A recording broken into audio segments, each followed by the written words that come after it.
తెలుసా? చిన్న విషయం మీతో చెప్తానండి. నయాగర్ జలపాతం దగ్గర అటు కొండ మీద నుంచి ఇటు కొండ, రెండు కొండల మధ్యలో జలపాతం వెళ్తూ ఉంది. అక్కడ ఒక అద్భుతమైన సర్కస్ ఒక ఆయన వచ్చి ఆ పర్వతం మీద నుండి ఈ పర్వతం మీదకి ఒక సన్నని తీగ కట్టి దాని మీదుగా ఆ తీగ మీద నడిచి వెళ్తూ ఉన్నాడు. నడిచి వెళ్తున్న సమయంలో అతడు ఒక కర్రను పట్టుకొని ఆ దగ్గరికి నడుచుకుంటూ వెళ్ళాడు తీగ మీద. ఒకవేళ కాలు జారిందంటే జలపాతంలో పడిపోతాడు, ఇక ఆయన అడ్రస్ కూడా దొరకదు. అలాంటి భయంకరమైన సిచ్యువేషన్లో ప్రజలందరూ కూడా నివ్వెరపోయి చూస్తూ ఉన్నారు. అయితే రెండోసారి పెద్ద ఒక బరువైనటువంటి ఒక ఇసుక మూటని కూడా ఆయన మోసుకుని ఆ దరికి వెళ్ళిపోయాడు. నేను ఈ తీగ మీద నడుస్తున్నాను, మీరు అందరూ నమ్ముతున్నారా అని అడిగితే అందరూ కూడా చప్పట్లు కొట్టారు, వేళ్ళు వేశారు, అద్భుతంగా నడుస్తున్నాను అన్నారు. ఆ తర్వాత ఒక బరువాటి ఒక మూటను మోసుకుని వెళ్ళాడు. అది మోసుకుని వెళ్తే అందరూ కూడా ఇంకా ఆశ్చర్యపోయారు, అబ్బా ఎంత బాగా నడుస్తున్నాడు అని సంతోషంగా చప్పట్లు కొట్టాడు. మీరు అందరు నమ్ముతున్నారా నేను నడిచేదాన్ని? మా కళ్ళ ఎదుటే నడుస్తున్నావు, మా కళ్ళ ముందే నడుస్తున్నావు, ఎంత అద్భుతంగా నడుస్తున్నావు అని అందరూ కూడా విజిల్ వేస్తూ చప్పట్లు కొట్టారు. ఆయన అన్నాడు, అది మీరు నమ్మినట్లయితే మీలో ఒకరు వచ్చి నా భుజం మీదకి కూర్చోండి, నేను మిమ్మల్ని ఈ దరి నుండి ఆ దరికి తీసుకెళ్తాను అన్నాడు. ఏమైందో తెలుసా అండి? ఎవ్వరు కూడా రాలేదు, ఎవరు రాలేదు. అదేంటి మీరు అంత నన్ను నమ్మారన్నారు? ఇసుక బస్తా కంటే మీరు అంత బరువైన వాళ్ళు కాదు కదా అని అంటే, ఇసుక మూట కంటే బరువైన వాళ్ళు కాదు కదా అంటే ఎవరు రాలేదు. అందరూ అనుకున్నారు, పొరపాటున నేను ఎక్కి తన భుజం మీద కూర్చుంటే నా దృష్టి బాగాక కాలు జాతి జలపాతంలో పడిపోతాం అని ఎవరు రాలేదు. అప్పుడు ఒక చిన్న పాప వచ్చి, అంకుల్ నేను ఎక్కుతాను మీ భుజం మీద, నన్ను తీసుకెళ్తారా దరికి అంది. ఆ పాప అన్నాడు, తన భుజం మీద కూర్చోబెట్టుకున్నాడు. ఈ దరి నుండి ఆ దరి వరకు ఆ పాపని తీసుకుని వెళ్ళిపోయాడు. అందరూ కూడా చప్పట్లు కొడుతున్నారు. ఇప్పుడు చెప్పండి, మొదటిసారి అతను తీగ మీద నడిచినప్పుడు ఓహో అన్నారు, చప్పట్లు కొట్టారు. రెండోసారి బరువాటి మూటని తన యొక్క భుజం మీద తల మీద పెట్టుకొని తాను నడుస్తున్నప్పుడు ఇంకా చప్పట్లు కొట్టారు. నమ్ముతున్నాం అన్నారు. మీరు వచ్చి నా భుజం మీద ఎక్కంటే ఎవరు రాలేదు. కారణం ఏంటి తెలుసా? వాళ్ళు నమ్మాము అన్నారు, కానీ వాళ్ళు మనస్ఫూర్తిగా నమ్మలేదు. తన దాకా వచ్చే వరకు వాళ్ళు నమ్మలేదు. ఎందుకని? ఆయన మీద నమ్ముకోలేదు. ఈరోజు క్రీస్తునందు ప్రియులారా, దేవుణ్ణి మనం ఎలా నమ్మాలంటే, జాగ్రత్త వినండి. దేవుని మనం ఎలా నమ్మాలంటే, మనం ఆ చిన్న పాప ఎలా నమ్మింది అతన్ని, అంతగా ఆ దేవుని మనం నమ్మాలి, అంతగా నమ్మాలి. అబ్రహాము దేవుని ఎలా నమ్మాడో తెలుసా? తన కుమారుడు చనిపోయిన బూడిద నుండైన మళ్ళీ నా కుమారుని బతికిస్తాడు అని నమ్మాడు. షద్రక్ మేషక్ అబేద్నెగోలు ఎలా నమ్మారో తెలుసా? అగ్నిగుండంలో పడినా మా దేవుడు రక్షించక సమర్థుడు అని వాళ్ళు నమ్మారు. ఈరోజు నీ జీవితంలో నువ్వు దేవుని ఎలా నమ్మాలో తెలుసా? నీ దేవుడు ఆయన ఏదైనా చేయగలడు అని నమ్మాలి. అలా నమ్మే వారికి నమ్ముటకు ఆయన సమస్తమును ఆయన చేసే దేవుడు. ఆయన బైబిల్ గ్రంథంలో చూడండి, ఎన్ని చేస్తాడు? 1 చేస్తాడా? 2 చేస్తాడా? ఆయన చిత్తానుసారంగా నువ్వు ఏదడిగినా చేస్తాడు. మార్కు సువార్త 11:24 చూసినట్లయితే, మార్కు సువార్త 11:24 చూడండి. అందుచేత ప్రార్థన చేయనప్పుడు మీరు అడుగుచున్న వాటిని ఎల్లను పొంది ఉన్నామని నమ్ముడి, అప్పుడు మీకు కలుగునని మీతో చెప్పుచున్నాము. అవి మీకు కలుగునని మీతో చెప్పుచున్నాను అని ప్రభు అంటారు. ప్రార్థన చేయనప్పుడు అడుగు వాటిని ఎల్లను అన్నీ మీరు పొంది ఉన్నామని నమ్మండి, అవి మీకు కలుగును అని ప్రభు చెప్పాడు. దేని స్తోత్రం కలిగినగా. ఈరోజు మనం దేవుణ్ణి ప్రార్థించినప్పుడు అడుగు వాటన్నిటిని కూడా పొంది ఉన్నామని ఏం చేయాలి? మనం నమ్మాలి. దేవుడి మాటకి విలువ ఇవ్వాలి. దేవుణ్ణి మనం నమ్మాలి. చాలామంది ప్రార్థన చేస్తారు కానీ నమ్మరు. ఆయన నమ్మరు, ఏదో చేస్తాను నమ్మరు. బైబిల్ గ్రంథంలో మనం నమ్మినట్లయితే దేవుడు మన జీవితంలో ఎలాంటి అద్భుతం చేస్తాడో తెలుసండి. ఆయన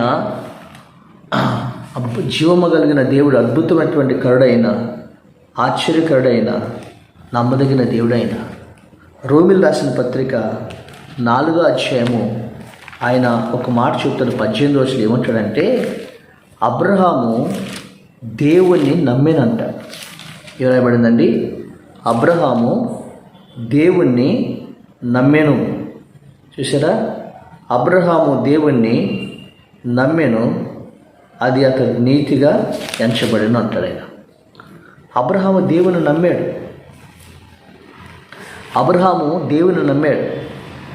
ఏ విషయంలో అబ్రహాము దేవుని నమ్మాడు? అబ్రహాముతో దేవుడు ఒక మాట చెప్పాడు. ఏం చెప్పాడు? రోమీయులకు రాసిన పత్రిక 4వ అధ్యాయం 18 చూసినట్లయితే, ఆయన అన్నాడు, నిన్ను అనేక జనములకు తండ్రిగా నియమించుతునని వ్రాయబడింది. నీ సంతానం అలాగా ఉండునని చెప్పిన దాన్ని బట్టి అతనికి జనములకు తండ్రిగునని నిరీక్షణకు ఆధారం లేనప్పుడు అతను నిరీక్షణ కలిగి నమ్మాను. అబ్రహాముకి సంతానం లేదు, 100 ఏళ్ళ వయసు వచ్చింది. కానీ దేవుడు చెప్పాడు, అబ్రహామా, నీ సంతానము ఆకాశ నక్షత్రం వలె విస్తరిస్తారు అని దేవుడు చెప్తే అబ్రహాం ఏం చేసేది తెలుసా అండి? ఆ మాట విని అతడు నిరీక్షణకు ఆధారం లేనప్పుడు అతడు నిరీక్షణ కలిగి దేవుని నమ్మెను. దేవుణ్ణి అతను నమ్మెను అని రాయబడింది. దేవుణ్ణి నమ్మెను, నిరీక్షణ కలిగి నమ్మెను. మరి అతని విశ్వాసమునందు బలహీన అయినప్పటికీ 100 ఏళ్ళ వాడి అద్భుతమైన వాగ్దాన పుత్రుని పొందుకున్నాడు. నేను స్తోత్రం కలిగినగా. అతని నిరీక్షణ ఆధారం లేదు, బలం ఉడిగిపోయింది, కానీ నమ్మెను. అబ్రహాము ఆకాశంలోకి వచ్చి వస్తున్నాడు, రోజు నక్షత్రం లెక్క పెట్టుకుంటున్నాడు, నా ప్రభు సంతానం ఇస్తాడని చెప్పాడు. కానీ శారా వచ్చి అంటే ఒక కుమారుడికి సంతానం లేదు, దిక్కు లేదు మనకి, ఆకాశం వైపు చూస్తావేంటి అంటుంది ఆమె. కానీ అబ్రహాము దేవుని నమ్మాడు. ఏంటంటే తెలుసండి? నవ్వని ఇస్సాకునిచ్చాడు. ప్రియమైన దేవుడు బిడ్డలారా, గర్భఫలం యెహోవా ఇచ్చే బహుమానం. అసాధ్యమైన కార్యం దేవుడు చేస్తాడు. అబ్రహాము సంతానం ఆకాశ నక్షత్రంలో దీవించబడింది. ఇస్సాకును దేవుడు ఇచ్చాడు. అబ్రహాము నమ్మాడు. ఈ వయసులో మాకు సంతానం ఇస్తాడా, ఈ వయసు ఉడిగిపోయిన టైంలో ఇస్తాడా అని సందేహించలేదు. అబ్రహాము నమ్మాడు. ఈరోజు గర్భం ముయ్యబడి గర్భఫలం లేకుండా ఉన్న ప్రతి ఒక్కరి జీవితాల్లో ఆ గర్భఫలాన్ని దేవుడు తెరుచును గాక. ప్రజల అలాగే గర్భాన్ని పుట్టిన బిడ్డను ఆశీర్వదిస్తాడు. అబ్రహాము అసాధ్యమైన కార్యం దేవుడు చేస్తాడని అబ్రహాం ఏం చేస్తాడో తెలుసండి? దేవుని నమ్మాడు. దేవుని నమ్మితే అది అతనికి నీతిగా ఎంచబడను. కాబట్టి అబ్రహాముకి దేవుడు అద్భుతమైన కార్యాన్ని ఆయన చేసినట్టుగా మనం చూస్తే, అబ్రహాము సంతాన విషయం అడిగాడు. అబ్రహాముకి సంతాన విషయంలో దేవుడు అద్భుతమైనటువంటి కుమారుణ్ణి దయచేశాడు. మనం చెప్తున్నాం కదా. రెండవది ఏమడిగాడు తెలుసా? ఆయన 6వ అధ్యాయము 15వ వచనం మనం చూసినట్లయితే చూడండి. 6:15 వచనం చూసినట్లయితే ఆయన ఒక మాట చెప్పాడు. 14వ వచనం 13 నుంచి, దేవుడు అబ్రహామునకు వాగ్దానం చేసినప్పుడు తనకంటే ఏ గొప్పవాడు తోడని ప్రమాణం చేయలేకపోయాను కనుక తన తోడని ప్రమాణం చేసి నిశ్చయముగా నిన్ను ఆశీర్వదించును, నిశ్చయముగా నిన్ను విస్తరింపచేతునని చెప్పాను. అబ్రహాంతో చెప్పాడు, అబ్రహామా, నేను ప్రమాణం చేస్తున్నాను, నా తోడని ప్రమాణం చేస్తున్నాను, నిశ్చయముగా నేను ఆశీర్వదిస్తాను, నిశ్చయముగా నేను విస్తరిస్తాను అని చెప్పాడు. అబ్రహాము సమస్తాన్ని వదిలిపెట్టుకుని ఒంటరిగా వచ్చాడు. ఆయన ఎడారిలో ప్రయాణం చేస్తూ కూర్చున్నాడు. ఆయన గుడారం దగ్గర కూర్చున్నాడు. కానీ దేవుడు అంటున్నాడు, ఇదిగో నా మాట నమ్మావు, నన్ను వెంబడించావు, సమస్తాన్ని వదిలిపెట్టి వచ్చావు, కాబట్టి నిశ్చయముగా నేను ఆశీర్వదిస్తాను, నిశ్చయముగా నేను విస్తరింపచేస్తాను అని దేవుడు చెప్పినప్పుడు ఏం జరిగింది తెలుసండి? అప్పుడు ఏం జరిగిందంటే చూడ 15వ వచనం, ఆ మాట నమ్మి అతడు ఓర్పుతో సహించి ఆ వాగ్దాన ఫలము పొందెను. దేని స్తోత్రం. ఆ మాట నమ్మి ఓర్పుతో సహించి వాగ్దాన ఫలము పొందెను. ఈ రోజున కానాను దేశం అంతా కూడా, ఇశ్రాయేలు దేశం అంతా కూడా అవన్నీ కూడా అబ్రహాము నమ్మాడు, సంచరించాడు.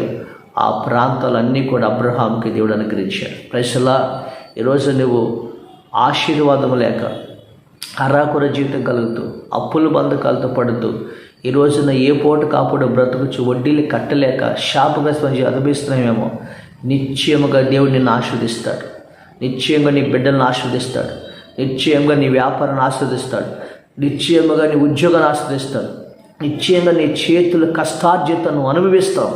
కాబట్టి నిన్ను అబ్రహామునకు దేశముగా దీవించినట్లుగా దేశములు ఉన్నత స్థానంలో నీ కుటుంబాన్ని దేవుడు పెట్టబెడతాడు. అబ్రహాం ఆ మాట నమ్మాడు. దేవుడు ఏం చేసి తెలుసండి, ఆ ఓర్పుతో ఆ వాగ్దాన ఫలాన్ని పొందాడు. ప్రజలా ఈరోజు నీ జీవితంలో దేవుడు నిన్ను ఆస్వాదించబోతున్నాడు. భయపడద్దు. ఈరోజు నీ జీవితంలో ఆశీర్వాదం పొందుకోబోతున్నావు. దేవుడు దీవించబోతున్నాడు. ఆయన హల్లెలూయా. మూడోది ఏమడిగా తెలుసా, అబ్రహాము కుమారుడు ఇస్సాకు పెరిగి పెద్దవాడై వివాహం వయసు వచ్చినప్పుడు తన యొక్క దాసుటువంటి ఎలియాజర్ని అన్నాడు, మీరు నా కుమారుడికి తగిన భార్యని మీరు తీసుకురండి, వెళ్ళి వెతకండి అంటాడు. అప్పుడు ఎలియాజర్ అంటాడు, అయ్యా నీ కుమారుడికి తగిన భార్య నాకు ఎక్కడ దొరుకుతుంది, ఏ ఊర్లో దొరుకుతుంది, ఏ ప్రాంతంలో దొరుకుతుంది అని అడిగితే అబ్రహాము ఆదికాండం 24వ అధ్యాయము 27వ వచనంలో చెప్తాడు, ఇదిగో నా తండ్రి ఇంటి నుండి నన్ను పిలిచి నన్ను ఆస్వాదించి నాకు గర్భఫలాన్ని ఇచ్చిన నా దేవుడే నా కుమారుడి విషయంలో కూడా ఆయన దారి చూపిస్తాడు. తనకు కావాల్సిన భార్య ఎక్కడుందో మీకు తెలియపరుస్తాడు. తన దూతను మీకు ముందుగా పంపుతాడు. మీరు వెళ్ళండి, నా కుమారుడికి భార్యని మీరు తీసుకొస్తారు అని అబ్రహాము దేవుణ్ణి నమ్మాడు తన కుమారుడి విషయం. దేవుని స్తోత్రం కలిగినగా. ఎలియాజరు వెళ్ళాడు, అద్భుతంగా ప్రాంతం తిరిగాడు, చక్కగా రెబెకాని బావి దగ్గర కనుగొన్నాడు, దేవుణ్ణి అడిగాడు, మొక్కాడు. ప్రభా అంటే రెబెకా దగ్గరికి వెళ్ళాడు. ఆ నీళ్లు పోసింది, ఒంటికి తన పోసింది యెహోవా ఏర్పాటు చేసినటువంటి స్త్రీ అని చెప్పాడు. రెబెకాని ఎంట పెట్టుకొని అబ్రహాము దగ్గరికి తీసుకుని వచ్చాడు. హల్లెలూయా. అబ్రహాము దేవుణ్ణి స్తుతించాడు. దేవుడు నా యజమాని యొక్క కార్యమును సఫలపరచమన్నాడు యజమానుడు. ఎవరు? దాసుడు. అబ్రహాము దేవుని మహింపరిచి రెబెకానిచ్చి ఇస్సాకునికి వివాహం జరిగించాడు. పిల్లరా, ఈరోజు నీ బిడ్డలు ఎదిగారు, నీ బిడ్డల వివాహం వయసు వచ్చింది. ఈ రోజుల వివాహ సంబంధాల కోసం నువ్వు పరితపిస్తున్నావు, తిరుగుతున్నావు. కొన్ని కుదురుతున్నాయి, కొన్ని ఏమో కట్నం ఇవ్వలేమంటున్నారు, కొంతమంది నచ్చలేదు అంటున్నారు. కానీ తెలుసా, నువ్వు నమ్మిన దేవుడు, నిన్ను పిలిచిన దేవుడు నీకు ముందుగా నడుస్తాడు. నీ బిడ్డకి అద్భుతమైనటువంటి సంబంధాలు, ఎన్ని సంబంధాలు ఒకవేళ చేజారిపోవచ్చు, దానికంటే శ్రేష్టమైన సంబంధం దేవుడి త్వరలో నీ బిడ్డకు అనుగ్రహించబోతున్నాడు. శ్రేష్టమైనటువంటి కార్యాన్ని దేవుడు జరిగించబోతున్నాడు. చక్కినటువంటి ఆత్మీయని తగినటువంటి చక్కని కుమారుని దేవుడు, కుమార్తెని దేవుడు నీకు ఇవ్వబోతున్నాడు. జ్ఞాపకం చేసుకో, సరైన జోడిని దేవుడు ఇవ్వబోతున్నాడు. అబ్రహాము తన కుమారుడి విషయంలో దేవుడే దోవ చూపించినట్లుగా ఈరోజు ఎంతమంది తల్లులు బిడ్డల వివాహాల కోసం ఎదురు చూస్తున్నారు. అత్యముగా కార్యం జరుగునుగాక. దేవుని స్తోత్రం కలుగును. ఆ కార్యం సఫలమగునుగాక. హల్లెలూయా. అయితే ఈరోజు నేను చెప్పే మాట తెలుసండి, బైబిల్ గ్రంథంలో చెప్తున్నాను. అబ్రహాము మార్కు సువార్తలో చెప్తున్నాను కదా, మీరు ప్రార్థన చేసినప్పుడు మీరు అడుగు వాటిని అన్నిటిని కూడా పొంది ఉన్నారని నమ్మండి, అప్పుడు అవన్నీ కూడా మీకు అనుగ్రహించమని చెప్పాడు. అబ్రహాము అన్నీ అడిగాడు, అన్నీ పొందుకున్నాడు. మొదట గర్భఫలాన్ని అడిగాడా, గర్భఫలాన్ని దేవుడు ఇచ్చాడు. దేవుడు ఆశీర్వాదం అడిగాడా, ఆశీర్వాదాన్ని నమ్మాడు, ఆశీర్వాదం పొందుకున్నాడు. తన కుమారుడి వివాహం విషయంలో అడిగాడా, తన కుమారుడికి వివాహాన్ని దేవుడు రెబెకాను తీసుకొచ్చి వివాహం జరిగించాడు. దేవుని స్తోత్రం. నమ్మటువంటి తెలుసండి, దేవుడు చెప్పిన మాటను మనం వినాలి, నమ్మాలి. యెహోషువ గ్రంథంలో చెప్తాడు, అబ్రహాముని దేవుడు యూఫ్రటీస్ నది దగ్గర, తెరాహు వంశం వాళ్ళది, యూఫ్రటీస్ నది దగ్గర వాళ్ళు ఏం చేశారు తెలుసండి, వాళ్ళు బొమ్మలు చేసుకొని వాళ్ళు ఆ ప్రాంతంలో నివసించేవారు ఎవరు? అబ్రహాము యొక్క సంతానం వారు. ఆ సమయంలో దేవుడు పిలిచినప్పుడు, పితరులు దేవుడు పిలిచినప్పుడు వాటన్నిటిని వదిలిపెట్టేశారు. ఆ బొమ్మల్ని వాటన్నిటిని కూడా విడిచిపెట్టేసి, వాళ్ళు చేస్తున్న ఆశయాలు వదిలిపెట్టేసి, వాళ్ళు చేస్తున్న వాటన్ని వదిలిపెట్టేసి, దేవుడు పిలిచినప్పుడు దేవుడిని నమ్మి దేవుణ్ణి వెంబడించారు. దేవుడి ప్రతి మాటను నమ్మాడు. ఈ రోజున నువ్వు దేవుణ్ణి నమ్ముకొని దేవుడి మాట వినకుండా నీవు మొదటి ఉన్న స్థితిలోనే ఉంటూ, మొదటి ఉన్న ఆచారాలు ఆచరిస్తూ, మొదటి ఉన్న బొమ్మల్ని నువ్వు సేవిస్తూ, పద్ధతుల్ని అనుసరిస్తూ నీ జీవితంలో దేవుడు అడుగుతున్నావంటే అది దేవుడు ఫలాన్ని పొందుకోలేవు. అబ్రహామా, నీ తండ్రి నుండి, నీ తల్లిదండ్రుల నుండి, నీ ఇంటి నుండి, నీ బంధుమిత్రుల నుండి, నీకు నీ దేశం నుండి విడిచి నేను చూపించి దేశానికి రా అన్నాడు ఆయన. అంటే అర్థం ఏంటి? ఆ దేశంలో ఉన్నటువంటి పద్ధతులు, ఆచారాలు ఏమంటే అవన్నీ కూడా విడిచిపెట్టి నువ్వు రా, నేను చూపించి దేశానికి ఇల్లు, అక్కడ నేను దీవిస్తాను అన్నాడు అబ్రహాం వచ్చాడు. ఈరోజు ప్రభువుని నమ్ముకున్నా కానీ నీ జీవితంలో మారుమనసు పొందావు, బాప్తిసం పొందావు, కానీ పాత జీవితం ఆచారాలు వదిలిపెట్టలే. ఏమండి, ఈ రోజున మళ్ళీ పాత వాటికి తిరుగుతున్నాం. డబ్బు కోసం కక్కుర్తిపడి, ఏంటి వాళ్ళ కోసం వీసి కోసం కక్కుర్తిపడి, జీవంగా దేవుడు ఆశీర్వాదం ఇస్తున్నాడు. అబ్రహాం అన్నాడు, నా దేవుడు తప్ప ఎవరి చెప్పులు వారినైనా నాకు వద్దు అన్నాడు ఆయన. దేవుని స్తోత్రం కలిగినగా. ప్రజల ఈరోజున అన్నిలు ఆచరించి నువ్వు ఆచరిస్తావు. ఈరోజు అన్నిల పద్ధతి నువ్వు పాటిస్తావు, వచ్చి ప్రార్థన చేస్తావు, దేవుడు అంటావు. అబ్రహాం అలా చేయలేదే, వదిలిపెట్టి వచ్చాడు, మారుమనసు పొందాడు, ఆయన దేవుడికి సమర్పించుకున్నాడు, అతన్ని దేవుడు ఆస్వాదించాడు. స్తోత్రం కలిగిన. మనుషులు ఇచ్చేది కాదండి, ఈరోజు అది ఇది చేసేది కాదండి, నీకు దేవుడిచ్చే ఆశీర్వాదం కావాలి. హల్లెలూయా. నమ్మితే ప్రభువుని అలా పరిపూర్ణంగా మనం నమ్మాలి. నువ్వు నమ్మితే దేవుడి మహిమను చూస్తావు. ఈరోజు అబ్రహాం అడిగాడు, అబ్రహాం అడిగిన అన్నీ కూడా పొందుకున్నాడు. అబ్రహాము దేవుడు నీవు కూడా అడుగు, అన్నీ కూడా ఇస్తాడు. అబ్రహాం విడిచిపెట్టి వచ్చాడు, నువ్వు కూడా విడిచిపెట్టాలి. రెండు పడల మీద కాలేయకూడదు. లోకంలో దేవుళ్ళో బతకలేవు. యజమాడికి దాసుడికి, యజమాడికి దాసుడికి, సిరికి దాసుడిగా ఉండలేవు. ఒక వరలో రెండు కత్తులు ఓరవన్నాడు, ఒక బావిలో మంచినీరు తీపి నీరు ఓడదన్నారు. ఈ లోకంలో ఉంటే దేవుడితోనే ఉండు, లేకపోతే దెయ్యంతోనే ఉండు. దేవుడు ఆజ్ఞల ప్రకారం నడు, లేదా లోకానుసారం భక్తి చేయి. ఈరోజు అలా చేస్తే నేను దేవుడు దీవిస్తాను. స్తోత్రం కలిగిన. అందుకని ప్రభు అంటాడు, మీరు ఈ లోక మర్యాదను మీరు అనుసరించొద్దు, మీ పితృ పారంపర్యమైన ఆచారములను మీరు ఆచరించొద్దు. నా కొరకు మీరు ప్రత్యేకంగా జీవించండి. నేను మీకు దేవుడినై ఉంటాను, మీరు నాకు ప్రజలు అంటారు. అప్పుడు నేను మీ మధ్యలోకి వచ్చి మిమ్మల్ని దీవిస్తాను అంటాడు. ప్రజల అబ్రహాం అన్ని వదిలిపెట్టి వచ్చాడు, దేవుడినిగా ప్రార్థించాడు, అన్నీ పొందుకున్నాడు. ఈరోజు విశ్వాసులకు తండ్రిగా అతన్ని దీవించాడు. ఈరోజు నీ జీవితంలో ఆ ప్రభువుని నమ్ము, ఆ ప్రభువు మాట విను, ఆ ప్రభువుని వెంబడించు. నువ్వన్నీ అడిగినవన్నీ కూడా నీకు దేవుడు సహాయం చేయను గాక, దేవుడు నిత్యముగా దయచేయను గాక. ఆమె దేవుడు మిమ్మల్ని దీవించను గాక. ప్రజల ప్రార్థన చేద్దాము. తండ్రి, ఈ రోజున మీరు అడిగినవన్నీ కూడా పొంది ఉన్నారు. బిడ్డలు గర్భఫలం విషయంలో అబ్రహాంకి ఇచ్చావు, ఆశీర్వాదం ఇచ్చావు. ఈ రోజున వివాహం విషయాలు ఇచ్చావు. అన్నీ కూడా ఈ బిడ్డలు ఏది అడుగుతున్నావు అన్నీ కూడా మీరు దయచేసి ప్రభు నీ రాకడ కొరకు సిద్ధపరచమని యేసునామమున వచ్చున్నాము తండ్రి. ఆమేన్. దేవుడు మిమ్మల్ని దీవించును గాక.